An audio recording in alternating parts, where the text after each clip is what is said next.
السلام عليكم ورحمة الله وبركاته. الحمد لله والصلاة والسلام على رسول الله صلى الله عليه وسلم. أما بعد, சங்கைக்குரிய இந்த நிகழ்ச்சியினுடைய தலைவர் அவர்களே, மரியாதைக்குரிய இந்த மதரசாவினுடைய நிர்வாகிகளே, உலமாக்களே, அன்பு பெருமக்களே, வாழ்த்துறை வழங்கிய சங்கைக்குரிய உலமாக்களே, எனக்கு பின்னால் சிறந்த ஒரு உரையை நிகழ்த்திருக்கக்கூடிய கண்ணியத்திற்குரிய அபுத்தலாயில் ஷேக் அப்துல்லா ஜமாலி ஹதரத் அவர்களே, வருகை தந்திருக்கக்கூடிய பெருமக்களே, அருமை தாய்மார்களே, சகோதரிகளே, மாணவிய செல்வங்களே, எல்லாம் வல்ல அல்லாஹ்வின் பேரருளும் நபிகள் நாயகம் ஸல்லல்லாஹு அலைஹி வஸல்லம் அவர்களது நல்லாசியும் நம் அத்தனை பேர் மீதும் நிலவுமாக. அல்லாஹும் அவரது ரசூலும் எந்தெந்த காரியங்களை எடுத்து நடக்க வேண்டும் என்று நமக்கு கட்டளையிட்டுள்ளார்களோ அவை அனைத்தையும் எடுத்து நடக்கவும், எவைகளை தவிர்த்து நடக்க வேண்டும் என்று உத்தரவு பிறப்பித்துள்ளார்களோ அவை அனைத்தையும் தவிர்த்து நடக்கவும் ஆரம்பமாக எனக்கும் உங்களுக்கும் நான் வசியத்து செய்து கொள்கிறேன். அல்லாஹ் தௌஃபீக் செய்வான். ஆமீன். சென்னை ராயபுரம் கல்மண்டபத்தில் நடைபெறக்கூடிய ஹசனாத்துல் அப்ரார் மகளிர் அரபிக் கல்லூரியின் பட்டமளிப்பு விழாவில் கலந்து கொண்டு உரை நிகழ்த்தக்கூடிய பாக்கியம் கிடைத்தமை குறித்து பல்லவனாம் அல்லாஹ்விற்கு நெஞ்சம் நிறைந்த நன்றிகளை காணிக்கையாக்கி எனது வார்த்தைகளை தொடக்கம் செய்கிறேன். அல்ஹம்துலில்லாஹ் வஷ்ஷுக்ருலில்லாஹ். கண்ணியத்திற்குரியவர்களே, இந்த ஹசனாத்துல் அப்ரார் மகளிர் அரபிக் கல்லூரியில் நடைபெறக்கூடிய இந்த பாடத்திட்டத்தினுடைய அமைப்பு, இந்த சனதை வாங்கியதற்கு பிறகு அந்த பிள்ளைகள் திருமணம் முடிப்பதற்கு முன்பாக இந்த இடைப்பட்ட காலத்தில் மார்க்க விஷயங்களை ஆய்வு செய்யக்கூடிய ஒரு பயிற்சி போன்ற விஷயங்களை எல்லாம் இங்கே நிகழ்ச்சி நெறியாளுகை சங்கைக்குரிய ஹதரத் அவர்கள் எடுத்து கூறினார்கள். இந்த காலகட்டத்தில் பெண் சமுதாயத்தை பட்டை தீட்டி வளர்க்க வேண்டிய அவசியமும் காலமும் இருக்கிறது. ஒரு காலம் இருந்தது, அந்த காலத்தில் பெற்றோர் தங்களினுடைய பிள்ளைகளுக்கு எந்த மாப்பிள்ளையை பார்க்கிறார்களோ அந்த மாப்பிள்ளையை மன நிறைவோடும் முழுமையாகவும் அங்கீகரிக்கக்கூடிய ஒரு சூழல் தான் இருந்தது. ஆனால் இன்று பொதுவாக பெரும்பாலான இடங்களில் அப்படி ஒரு சூழல் குறைந்து வேறு விதமான சூழல்கள் உருவாகி இருக்கிறதை நாம் அறிய முடிகிறது. நாம் அந்த துறையிலும் இருப்பதால் இது போன்ற பல நிகழ்வுகளை நாம் சந்தித்துக் கொண்டிருக்கிறோம். தங்களுக்கான வாழ்க்கை துணையை அந்தந்த பெண்களே தேர்வு செய்யக்கூடிய ஒரு காலமாக இது மாறி வருகிறது. அதற்காக மறைமுகமாக பல இடங்களிலிருந்து அவர்களை இயக்கக்கூடிய சக்திகளும் உருவாகி இருக்கிறது. அதற்கான வேர் ரூட் எங்கிருந்து தொடங்குகிறது என்று நீங்கள் பார்த்தால் அது ஒன்றும் பெரிய ஆச்சரியத்திற்குரியது அல்ல. அது ஒன்றிய அரசிலிருந்தே தொடங்குகிறது. இன்றைய ஒன்றிய அரசு, ஆக அரசினுடைய சக்தி என்பது வலிமையானதுதான். எல்லா துறைகளும் அவர்களுடைய கைகளிலே இருக்கிறது. இருக்கிறது. எனவே இந்த நிலையில் நம்முடைய மகளிர் சமூகத்தை பாதுகாக்க வேண்டிய பொறுப்பு என்பது உலமாக்களுக்கும் உமராக்களுக்கும் உண்டு. இதை எதன் வழியாக செய்ய முடியும் என்றால் இந்த பாதுகாப்பை இந்த மகளிர் மதரசாக்களின் வழியாகத்தான் செய்ய முடியும். பெண்களுக்கு ஏற்பட்டிருக்கக்கூடிய இது போன்ற பிரச்சனைகளுக்கான சூழல் எங்கிருந்து உருவாகிறது என்பதை எல்லாம் சிந்திக்க வேண்டிய தேட வேண்டிய கட்டத்தில் நாங்கள் தள்ளப்பட்டு இவைகளெல்லாம் நாங்கள் உணர்ந்தோம். எத்தகைய சதி வலைகள் இந்த பூமியில் பின்னப்படுகிறது, இந்த மண்ணில் விதைக்கப்படுகிறது என்பதையெல்லாம் நாம் உணர்ந்ததின் காரணத்தினால்தான் பேச வேண்டிய இந்த இடத்தில் இந்த செய்தியை நாம் பேசுகிறோம். இன்னொன்று, நம்முடைய பிள்ளைகள் ஒரு காலகட்டத்தில் 12ஆம் வகுப்பை தாண்டி படிப்பது என்பது அபூர்வம், அப்படித்தான் இருந்தது. ஆனால் இன்றைக்கு அப்படி ஒரு சூழல் இல்லை. எல்லாருமே கிராஜுவேட், பட்டப்படிப்பு என்பது ஃபர்தாக ஆகிவிட்டது. ஏதாவது ஒரு பட்டம் தன்னுடைய பெயருக்கு பின்னால் இருக்க வேண்டும் என்ற ஒரு கட்டாயம், குறிப்பாக கல்யாண பத்திரிகையிலே அது இடம்பெற வேண்டும் என்ற அவசியம் மக்கள் மனதிலே விதைக்கப்பட்டு விட்டது. அப்படி ஒரு படிப்பை படிப்பது தவறு என்று ஒருபோதும் நாம் சொன்னதில்லை. அதை நாம் ஆதரிக்கிறோம். பிள்ளைகள் படிக்க வேண்டும் தான் என்பதை ஆதரிக்கிறோம். ஆனால் அது தீனோடு சேர்ந்து இருக்க வேண்டும் என்பதைத்தான் வலியுறுத்துகிறோம். நீங்கள் பட்டய படிப்பு படிக்க வேண்டாம் என்று உலமாக்கள் யாரும் பேசவில்லை. ஆனால் அதே சமயம் தீன் என்பது அவர்களுக்கு நிறைவாக இருக்க வேண்டும் என்பதுதான். அந்த தீன் இல்லாது போனால் ஏற்படக்கூடிய விளைவு என்ன என்பதைத்தான் இன்றைய காலகட்டத்தில் சமூகம் எதிர்நோக்கி கொண்டிருக்கிறது. எந்த ஊருக்கு சென்றாலும் இது போன்ற பிரச்சனைகள் அதிகரித்து கொண்டிருக்கிறது. எனவே அவர்களுக்கான ஒரு இறையச்சத்தை ஊட்டக்கூடிய ஒரே இடமாக இந்த மதரசாக்கள் மட்டுமே இருக்கிறது என்பதை இந்த நேரத்தில் நான் வலியுறுத்தி சொல்லிக் கொள்கிறேன். கண்ணியத்திற்குரிய பெருமக்களே, நான் பேச வந்த செய்திகள் வேறுதான்.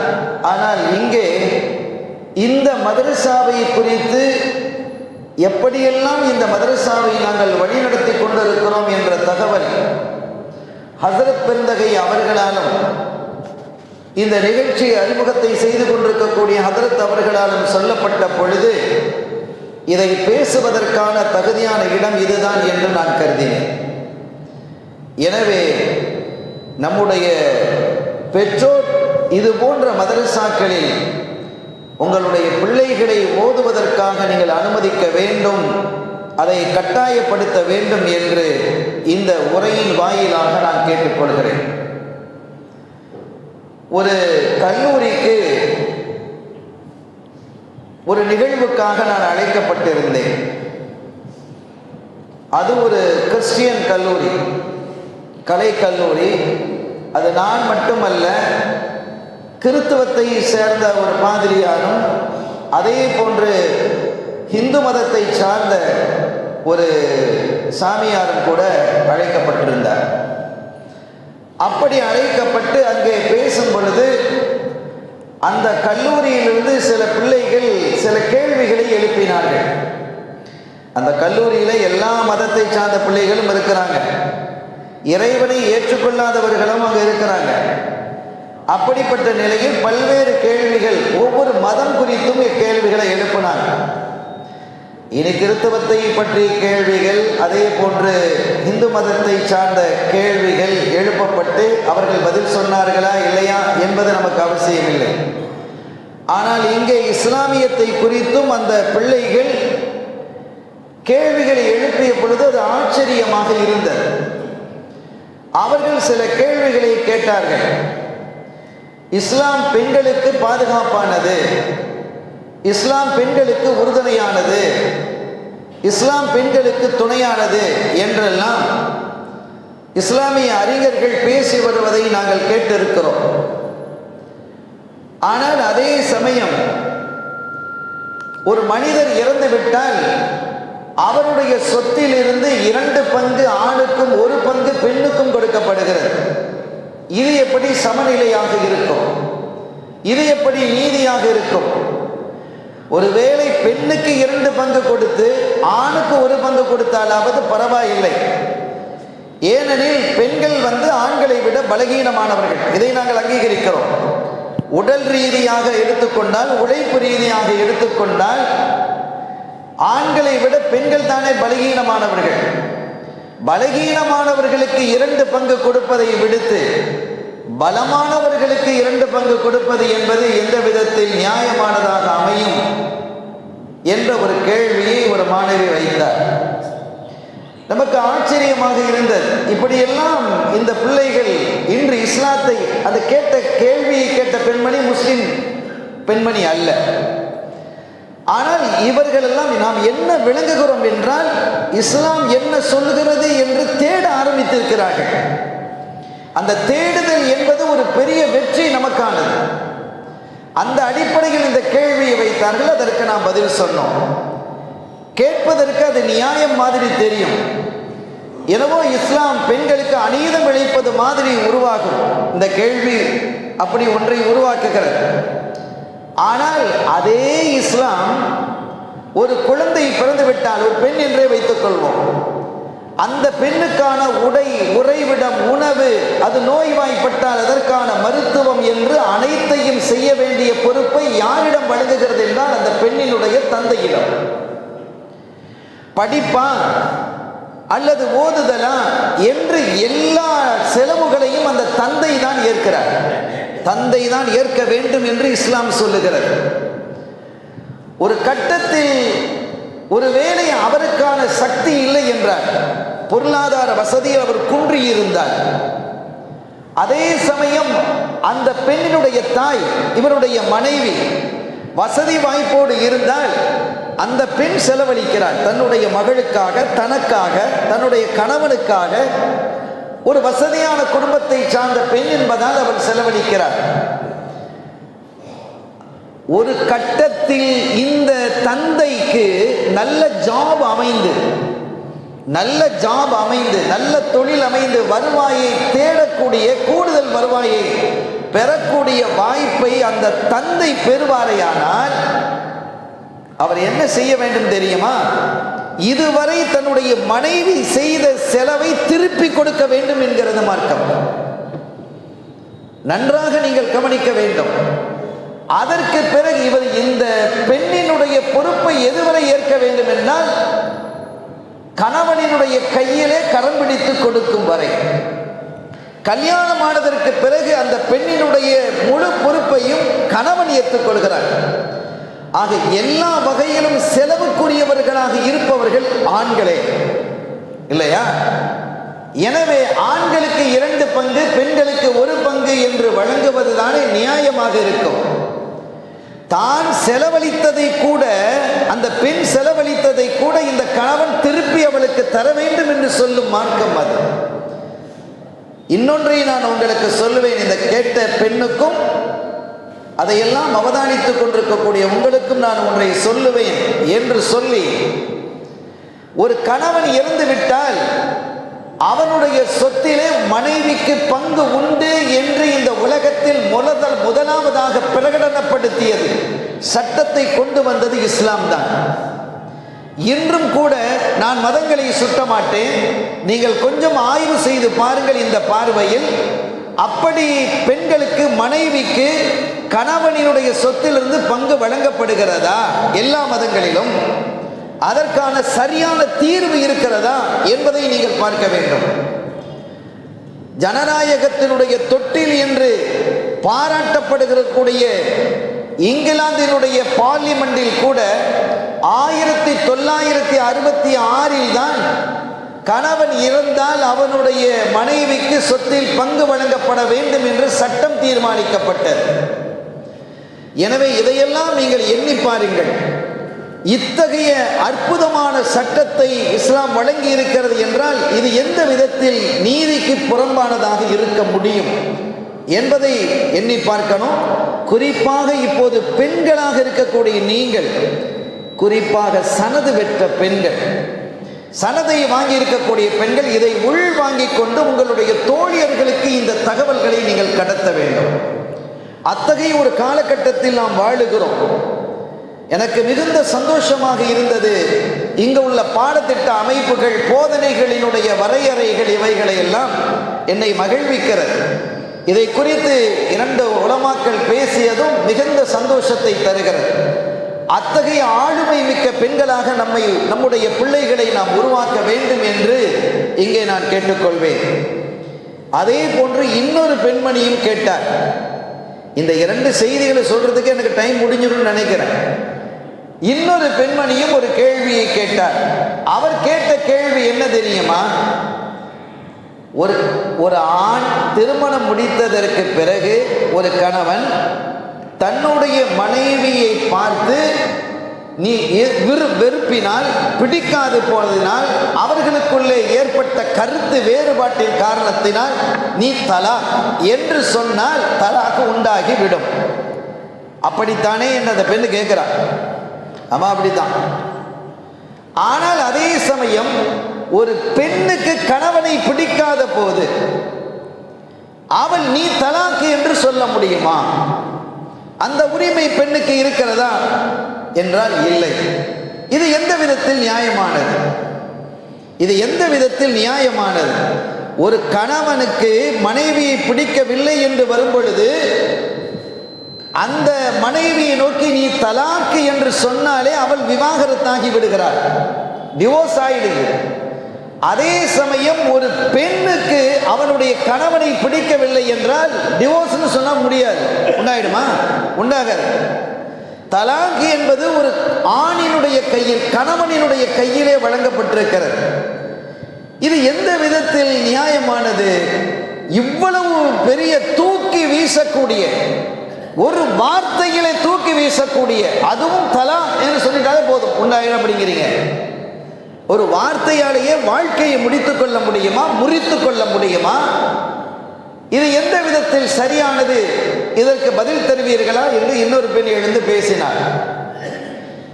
நீங்க சொன்னது விஷயம் சரி, ஆனால் அது நியாயமானது. நியாயமற்றது என்று சொன்னது பிழை.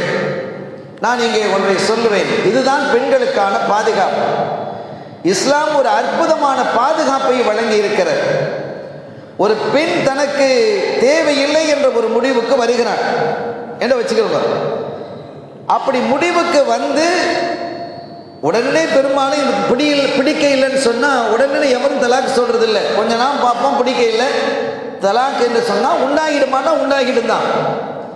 ஒரு வார்த்தையால் வாழ்க்கையை முறித்து கொள்ள முடியுமா என்றால் முடியும். அது நியாயமானு கேட்டீங்க, நியாயம்.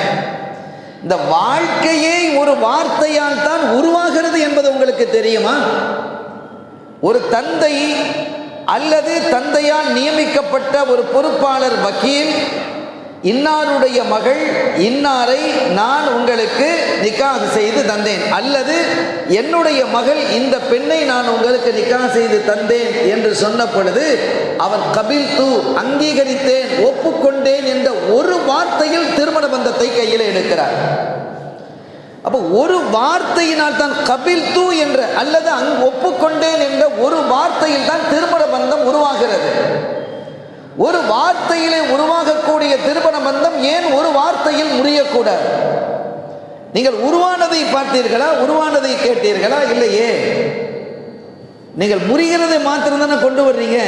உங்களுக்கு இதை தெரிஞ்சிருக்கணும். இவ்வளவு பேசக்கூடிய ஆளுக்கு, இவ்வளவு பேசக்கூடிய அந்த பிள்ளைக்கு, சகோதரிக்கு அந்த திருமண பந்தமே ஒரு வார்த்தையில் தான் உருவாகிறது என்று கண்டிப்பாக தெரிந்திருக்கும் என்று நான் கருதுகிறேன். சரி, இருக்கட்டும். இந்த பெண்ணை வேணான்னு சொல்ற முடிவுக்கு வந்துட்டான். வேணாம் என்று சொன்னால் அதோடு அந்த பெண் சொல்லிச்சு, எந்த காரணத்தையும் சொல்லாமல் ஒரு காரணமே சொல்லாம தலாக் சொல்லலாமா? சொன்னா உண்டாயிடுமா? உண்டாகும். அல்லாஹ்விடத்தில் அவன் குற்றவாளியாக இருப்பான், அது வேறு விஷயம். நியாயமற்றதாக அது இருந்தால், காரணமே சொல்லாமல் விவாகரத்து செய்வதாக இருந்தால் அது எந்த வகையில் நியாயம் என்றார். இப்ப காரணத்தை சொல்லணும், அப்படித்தானே நீங்க விரும்புறீங்க? இந்த பெண் இப்படிப்பட்டவள், நடத்தை சரியில்லாதவள், ஒழுக்கம் பேணாதவள், இன்னென்ன தொடர்புகளோடு இருந்தால் என்று அந்த பெண்ணை குறித்து கேவலமாக, அசிங்கமாக, அந்த குற்றச்சாட்டுகள் உண்மையோ பொய்யோ அனைத்தையும் மக்கள் மன்றிலே வைத்து அந்த பெண்ணை கேவலப்படுத்தி விவாகரத்து செய்ய வேண்டும் என்று நீங்கள் விரும்புகிறீர்களா? நீங்க அப்படி விரும்புறீங்களா? இப்ப நீங்க அந்த பெண் பதில் சொல்லணும். அவன் சொல்றது உண்மையாம இருக்கலாம், பொய்யாம இருக்கலாம். பிடிக்காத காரணத்தினால விவாகரத்து செய்யணும்னு முடிவுக்கு வந்துட்டேன். அப்படி முடிவுக்கு வந்தவன் ஒரு தப்பான தகவலை தரலாம், அது உண்மையான தகவல் இருக்கலாம். இந்த ரெண்டுமே அந்த பெண்ணை பாதிக்குமா பாதிக்காதா? எவ்வளவு பெரிய சங்கடம் அது. இப்ப எதுக்கு தலாக்கு சொன்னாலும் மக்களுக்கு தெரியல. ரெண்டு பேரோட வாழ்க்கை முடிஞ்சு போயிடுச்சு, அவ்வளவுதான். அவன் இன்னொரு வாழ்க்கையை தேடுவான், இந்த பெண் இன்னொரு வாழ்க்கையை தேடிக்கொள்வான். ஆனால் காரணத்தை நீங்கள் சொல்கிறீர்களே, காரணத்தை சொன்னால் இந்த பெண்ணுக்கு மறுமணம் அமையுமா? அவன் ஏதாவது ஒன்றை சொல்வது, திரும்பவும் சொல்கிறேன், அது சரியோ பிழையோ, அவன் சொல்லக்கூடிய காரணங்கள் சரியாகவும் இருக்கலாம், பிழையாமல் இருக்கலாம். மொத்தத்தில் அந்த பெண்ணை பற்றிய அவச்செய்திகள், அசிங்கமான செய்திகள் வழங்கப்பட்டதற்கு பிறகு அது எவ்வளவு பெரிய தாக்கத்தை அந்த பெண்ணுக்கு ஏற்படுத்தும், அந்த பெண்ணுக்கு எவ்வளவு பெரிய மன உளைச்சலை ஏற்படுத்தும். இதை நீங்கள் விரும்புகிறீர்களா? இஸ்லாம் விரும்பவில்லை. ஆனால் அதே சமயம் ஒரு பெண் தன்னுடைய கணவனை மறுக்க முடியும், அவனுடைய வாழ்க்கையிலிருந்து விடுவிக்க முடியும். அதற்கு ஃபஸ்ஹ் என்று ஒரு பெயர் இருக்கிறது. அந்த ஃபஸ்ஹினுடைய அடிப்படையில் தன்னுடைய கணவனை வேண்டாம் என்று சொல்லலாம். ஆனால் அதற்கான சில நிபந்தனைகள் உண்டு. இந்த நிபந்தனைகளை அந்த பெண் ப்ரூஃப் பண்ணணும், வெளியே கொண்டு வரணும். அப்படி வெளியே கொண்டு வர வேண்டும். கொண்டு வந்துதான் அந்த கணவனை வேண்டாம் என்று சொல்ல முடியும் ஃபஸ்ஹ் என்ற அடிப்படையில். ஏன் தெரியுமா? இவன் இவ்வளவு மோசமானவன், வாழ்வதற்கு தகுதி இல்லாதவன், இவ்வளவு அசிங்கமானவன் என்ற அந்த செய்தியை மக்கள் மன்றிலே கொண்டு வந்து இவனை வேறு யாரும் கல்யாணம் முடிச்சிடாதீங்க என்று பெண் சமூகத்தை பாதுகாப்பதாக அந்த குற்றச்சாட்டுகள் அமையுமா இல்லையா? அந்த நேரத்தில் அங்க இருந்த பெண்கள் எல்லாம் கையொலி கரவொலி எழுப்பினார்கள். எங்களுக்கு அங்க இருந்தவர்கள்லாம் இவ்வளவு பெரிய விஷயம் இதில் அடங்கி இருக்கிறதா என்று இன்றுதான் எங்களுக்கு அது தெரிகிறது என்றார்கள். எவ்வளவு அற்புதமான அருமையான ஒரு மார்க்கம் அது என்பதை எண்ணி பார்க்கணும். அருமையான பெருமக்களே, நம் கையிலே தரப்பட்டிருக்கக்கூடிய இந்த மார்க்கம் என்பது அழகானது. நம்முடைய சட்டங்கள் நிறை சட்டங்கள், அது இறை சட்டங்கள். இறை சட்டங்களே நிறை சட்டங்களாக இருக்க முடியும். பார்லிமெண்டில், சட்டசபையில் ஒரு சட்டத்தை கொண்டு வந்த அதே அரசு அந்த சட்டத்தை மாற்றிவிட்டு இன்னொரு சட்டத்தை தருகிறது. இஸ்லாம் அல்யோம் அக்மல்து லக்கும் தீனக்கும் என்று எப்போது அறிவித்ததோ அப்போது என்ன சட்டங்கள் இருந்ததோ அந்த சட்டம் யுக முடிவு நாள் வரை பொருத்தமானதாக இருக்கும். எல்லா காலத்திற்கும் அது பொருந்தும் இல்லையா? அப்படிப்பட்ட எல்லாருக்கும் எல்லா காலத்திற்கும் பொருத்தமான வாழ்வியல் சட்டங்களை இந்த உலகுக்கு வழங்கியது இஸ்லாம் மட்டும்தான். எனவே அப்படிப்பட்ட ஒரு மார்க்கத்தில் அல்லாஹ் நம்மை இணைத்து வைத்திருப்பது என்பது அல்லாஹ்விற்கு நாம் அதிகம் நன்றியை செலுத்த வேண்டியவர்களாக நாம் இருக்கிறோம். அந்த ரப்புக்கு அல்ஹம்துலில்லாஹ் வ ஷுக்ருலில்லாஹ். ஆக இன்றைக்கு உலகத்திலே இஸ்லாமியத்தை எதிர்த்து முஸ்லிம்களுக்கு எதிராக எல்லா சதிகளையும் செய்தவர்கள் என்று எடுத்துக்கொண்டால், கண்டங்கள் என்று எடுத்துக்கொண்டால் ஐரோப்பிய கண்டம்தான். அந்த ஐரோப்பிய கண்டத்திலே இன்றைக்கு நீங்கள் ஒரு கணக்கெடுப்பு நடைபெற்றதிலே 1 மணி நேரத்திற்கு ஜெர்மனியில் மட்டும் 1 மணி நேரத்திற்கு 7 பேர் இஸ்லாத்தை தழுவிக் கொண்டிருக்கிறார்கள். 7 பேர் இஸ்லாமியத்தை தழுவிக் கொண்டிருக்கிறார்கள். இந்த மண்ணில், இந்த இந்தியாவிலும் கூட அப்படிப்பட்ட ஒரு நிகழ்வு வடநாடுகளிலே அதிகம் நடந்து கொண்டிருக்கிறது. அரசு சரியான கணக்கெடுப்பை நமக்கு தராது. அது நமக்கு தெரிந்தது தான். இந்த ஒன்றிய அரசு, இந்த அரசு இருக்கும் வரை இப்படித்தான் இருக்கும். ஆனால் ஒன்றை நாம் புரிந்து கொள்ள வேண்டும், இங்கே வடநாட்டிலே இருக்கக்கூடிய மக்களும் சரி, மொத்தத்தில் இந்தியாவில் இருக்கக்கூடிய மக்கள் எப்படி பார்க்க ஆரம்பித்திருக்கிறார்கள் என்றால், ஏன் இந்த வன்மம் முஸ்லிம்களின் மீது, ஏன் இவர்களுக்கு இந்த வன்மம்? அவர்களுடைய பள்ளிகளின் மீதும், அவர்களுடைய மதரசாக்களின் மீதும், அவர்களுடைய தர்காக்களின் மீதும் இவ்வளவு வன்மத்தை இந்த அரசு காட்டுவதற்கான காரணம் என்ன என்று சிந்திக்க துவங்கி இருக்கிறார்கள். எனவே இதை இவங்கெல்லாம் சிந்திக்க கூடாதுங்கிறதுக்காக தான் இந்த மாதிரி ஆட்களுக்கு படிப்பு கொடுக்கக்கூடாதுங்கிறதுல அவங்க கவனமாக இருக்கிறாங்க. படிப்பு கொடுத்துடக்கூடாதுங்கிறதுக்காக. ஆனால் சிந்திக்க துவங்கியதனுடைய விளைவு என்ன ஆனது என்றால், இன்றைக்கு சாறை சாறையாக இந்த மண்ணில் சத்திய இஸ்லாமியத்தை நோக்கி மக்கள் இணைந்து கொண்டிருக்கிறார்கள். அத்தகைய நிகழ்வு. ஆனால் இந்த ஒன்றிய அரசினுடைய காலத்தில் இஸ்லாமியத்தில் முஸ்லீம்கள் இணைந்த மாதிரி வேறு எந்த காலத்திலும் இல்லை. அதை நீங்க தெரிஞ்சுக்கணும். அல்லாஹ் ஒரு பக்கத்தில் நமக்கு எதிரான சதிகள் நடந்து கொண்டிருப்பது போன்று இருக்கிறது, இன்னொரு பக்கத்தில் முஸ்லீம்களினுடைய வரவு அதிகமாகி கொண்டிருக்கு, இஸ்லாத்தினுடைய வளர்ச்சி அதிகமாகி கொண்டிருக்கிறது. இந்த நாடு சுதந்திரம் பெற்ற காலத்தில் முஸ்லீம்களுடைய சதவிகிதம் எத்தனையாக இருந்தது? 8 அல்லது 8.5% மாத்திரமே இருந்தது. இன்றைக்கு நாம் 20% தாண்டி இருக்கிறோம். ஏறக்குறைய 35 கோடி பேர் இருக்கிறார்கள். இதுதான் சரியான, ஏறக்குறைய சரியான கணக்கெடுப்பு. இது 12% முஸ்லீம்கள் கூடுவதனுடைய காரணம் என்ன? அதிகமான பிள்ளைகளை பெற்றெடுத்துட்டாங்களா? இல்ல. கடந்த காலத்திலே முஸ்லீம்கள் பெற்ற பிள்ளைகளை விட இன்றைய காலத்தில் முஸ்லீம்கள் கம்மியாக தான் குழந்தைய பெறுறாங்க. என்ன சொல்றாங்க? ஒன்றை பெற்றுட்டே மாரடிக்க முடியல, உன்னோட நிறுத்திக்கிட்டவங்க நிறைய பேர் இருக்கிறாங்க.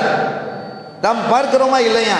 ஆனால் முஸ்லீம்களுடைய பிறப்பு சதவிகிதம் குறைந்து இருந்த பொழுதிலும் முஸ்லீம்களுடைய எண்ணிக்கை அதிகமாகுவதற்கு காரணம் என்ன? இஸ்லாமியத்தை நோக்கி மக்கள் வர துவங்கி விட்டார்கள். அத்தகைய ஒரு சூழலை இந்த ஒன்றிய அரசு அவர்களை அறியாமலேயே உருவாக்கி இருக்கிறார்கள்.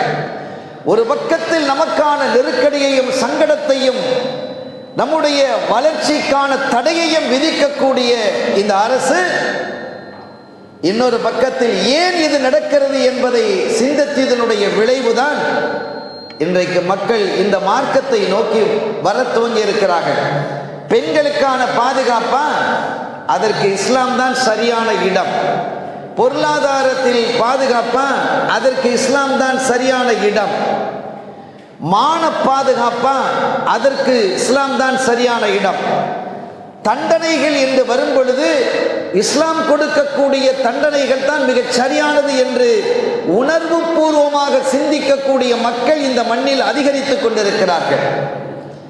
எனவே பெண்களுக்கான முழுமையான பாதுகாப்பும் அரணம் இந்த மார்க்கத்தில் மட்டுமே இருக்கிறது என்பதை இந்த மகளிர் பட்டமளிப்பு விழாவிலே நான் இங்கே கூறிக்கொள்கிறேன். அருமையான பெருமக்களே, அன்றைய காலத்திலே வாழ்ந்த சஹாபியத்து பெண்களை குறித்த வரலாறுகள் மிக ஆச்சரியமானது, அற்புதமானது, அழகானது.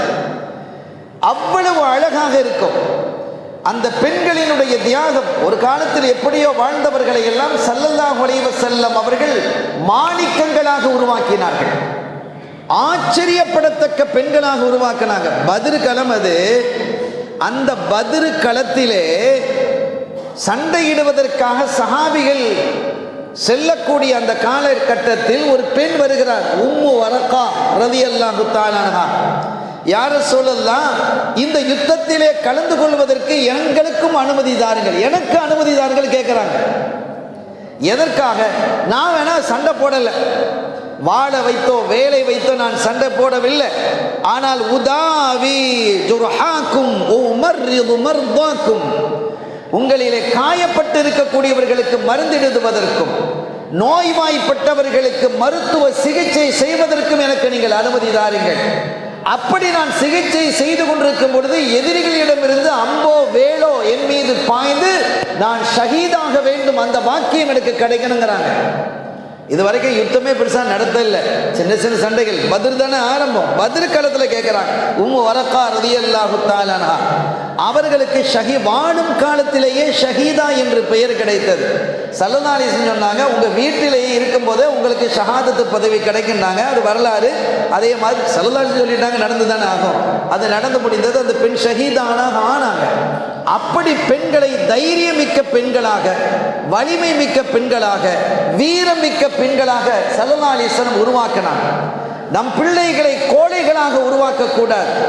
வலிமை மிக்கவர்களாகவும் தைரியமிக்கவர்களாகவும் நம்முடைய சமுதாயத்தை, மகளிர் சமுதாயத்தை உருவாக்க வேண்டும் என்பதை இந்த உரையின் மூலமாக நான் சொல்லிக் கொள்கிறேன். கடந்த காலத்துல எல்லாம், இப்ப இன்னைக்கு நிறைய இந்த போன் வந்துருச்சு. இந்த லேண்ட் போன் தான் இருக்கும்.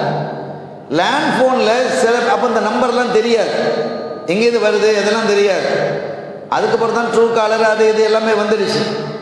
அந்த ஃபோனில் என்ன செய்வான், அந்த டைரியை பார்த்து அதில் பெண்களுடைய பெயர்கள் இருந்தால், அந்த பெண்கள் முஸ்லீம் பெண்கள் இதெல்லாம் நாங்கள் அனுபவித்ததை சொல்கிறோம். முஸ்லீம் பெண்களினுடைய பெயர்களை பார்த்து அதுக்கு ரிங் பண்ணி அவங்களோட பேசுறது. அந்த பெண் என்ன செய்வான், பயந்து நடுங்குவான். அந்த யாராவது ஒரு ஆண் பேசும்போது, நீ இவதானே, அந்த பெயரை சொல்லுது, நீ ஃபாத்திமா தானே, நீ ஜைனப் தானே, அப்படியா இப்படியான அசிங்கமாக பேசுவது. நம் பெண்கள் எல்லாம் அப்படியே அரண்டுருவாங்க. அதையெல்லாம் மாற்றி அமைக்கணும். ஆனால் ஓரளவு மாறி இருக்கிறது. யாரடா நீ என்று கடுமையான குரல் எழுப்பக்கூடிய மன வலிமையை அந்த பிள்ளைகளுக்கு கொடுக்கணும். அத்தகைய வீரமிக்க பெண்களை, வீராங்கனைகளை உருவாக்க வேண்டிய அவசியத்தில் நாம் இருக்கிறோம். கோழைகளாக இருக்கக்கூடாது. உம்மு உமாரா ரலியல்லாஹு தஆலா அன்ஹா உஹது யுத்தத்திலே கலந்து கொள்கிறார்கள். உஹது யுத்தத்திலே கலந்து கொண்டு 13 காயங்கள் அவங்களுடைய உடம்புல இருந்தது. எந்த அளவுக்குன்னா, ஒரு காயம் விரலை உள்ள விட்டா உள்ள போயிடும், அந்த அளவிற்கு காயப்பட்டார்கள். அருமையான பெருமக்களே, யுத்தம் முடிந்து அபு சுஃபியான் பின்னால் இஸ்லாத்துக்கு வர்றாங்க ரலியல்லாஹு தஆலா, அவங்க தலைமையில தான் வருது. அவங்க ஹம்ராவுல் அசத் என்ற இடத்திலே அந்த எதிரிகள் தங்கி இருக்கிறார்கள். மீண்டும் தாக்குதல் நடத்துவதற்காக அவர்கள் திட்டமிடுகிறார்கள் என்ற செய்தி கண்மணி ஸல்லல்லாஹு அலைஹி வஸல்லம் அவர்களுக்கு கிடைத்த பொழுது அவங்க என்ன செஞ்சாங்க, திரும்பவும் போய் சண்டை போடுவதற்கு ஆயத்தமானாங்க. அங்க எல்லாருக்கும் கை ஒடிந்து, கால் ஒடிந்து, கண் கலந்து இரத்த சகதியில இருக்கக்கூடிய அந்த கால நேரத்தில், நான் ஹம்ராவுல் அசதுக்கு செல்ல போகிறேன், என்னோடு யார் வருகிறார் என்று கேட்ட பொழுது இந்த உம்மு உமாரா ரலியல்லாஹு தஆலா அவர்கள் சொல்லுகிறார்கள், யார் சொல்லலாம், நான் வருகிறேங்கிறாங்க. என்னோட யார் வருகிறான்னு கேட்ட பொழுது அந்த ஹதீஸில், அந்த வரலாற்றில் எழுதுனாங்க, அந்த காயத்தில் கடுமையான நிறைய பெரும் கட்டுகளை போட்டிருந்தாங்க. உடம்பு முழுவதும் காயம், கட்டுகளை போட்டிருந்தார்கள். அவர்களுக்கு நிற்பதற்கே முடியாத நிலையில் நானும் வருகிறேன் என்கிறார்கள். என்ன ஒரு தைரியம், என்ன ஒரு ஈமான்! அந்த எழுச்சி மிக்க பிள்ளைகளை நாம் உருவாக்கணும். ஆனால் இன்றைக்கு பிள்ளைகள் வேறு விதமாக உருவாகிறாங்க. தாய் தந்தையர்களை விட யாரையோ தேர்வு செய்கிறாங்க. தாய் தந்தையர்களை விட யாரையோ தேர்வு செய்து தனக்கான வாழ்க்கை பாதையை தனித்தன்மையாக அவர்கள் தேர்வு செய்வது என்பது எவ்வளவு அசிங்கமானது, சங்கடமானது. எனவே நம்முடைய மதரசாக்கள் பிள்ளைகளை வலிமை மிக்கவர்களாக, வீரம் மிக்கவர்களாக, தீன் உள்ளவர்களாக உருவாக்க வேண்டும். அதற்கான சரியான தளம் என்பது மதரசாக்கள் தான். எனவே இந்த மதரசாக்களை வலிமைப்படுத்துவதும், அதை செம்மைப்படுத்துவதும், குறிப்பாக அந்தந்த மஹல்லாவில் இருக்கக்கூடிய வசதி மிக்கவர்களுக்கு கடமையாக அமையும் என்பதையும் இந்த நேரத்தில் சொல்லிக்கொண்டு, எல்லாம் வல்ல ரப்புல் ஆலமீன் அல்லாஹு ஜல்ல ஷானஹு வ தஆலா பட்டம் வாங்கக்கூடிய இந்த பிள்ளைகளுக்கு சிறந்த வாழ்க்கையை துன்யாவிலும் ஆகிரத்திலும் வழங்கி செம்மையான சிறந்த வழிகாட்டுதல் மிக்கவர்களாக திகழ்ந்து இன்னொரு வரக்கூடிய ஜெனரேஷனை, சமுதாயத்தை சீராக உருவாக்கக்கூடியவர்களாகும் வல்ல அல்லாஹ் இவர்களை ஆக்கி வைத்து, கற்றுக்கொண்டிருக்கக்கூடிய பிள்ளைகளுக்கும் நிறைவான தௌஃபீக்கை தந்து, அவர்களுடைய வாழ்விலும் வளத்தையும் நலத்தையும் தந்து, இந்த ஹசனாத்துல் அப்ரார் மகளிர் அரபிக் கல்லூரி இதைவிடவும் சிறப்பாக சிறந்து இளங்கி விளங்கி கியாம பரிபந்தம் வரை இந்த சமூகத்திற்கு சேவை செய்வதற்கு வல்ல அல்லாஹ் மேனருள் பாலிப்பானாக. பிஹக்கி ஹபீபிஹி ஸல்லல்லாஹு அலைஹி வஸல்லம். எல்லாம் வல்ல அல்லாஹ்வின் அருளையும் ஸல்லல்லாஹு அலைஹி வஸல்லம் அவர்களது ஷஃபாத்தையும் பெறுவோமாக. வாய்ப்பளித்தமைக்கு நன்றி. வஆகிரு தஅவானா அல்ஹம்துலில்லாஹி ரப்பில் ஆலமீன். வஸ்ஸலாமு அலைக்கும் வரஹ்மத்துல்லாஹி வபரகாத்துஹு.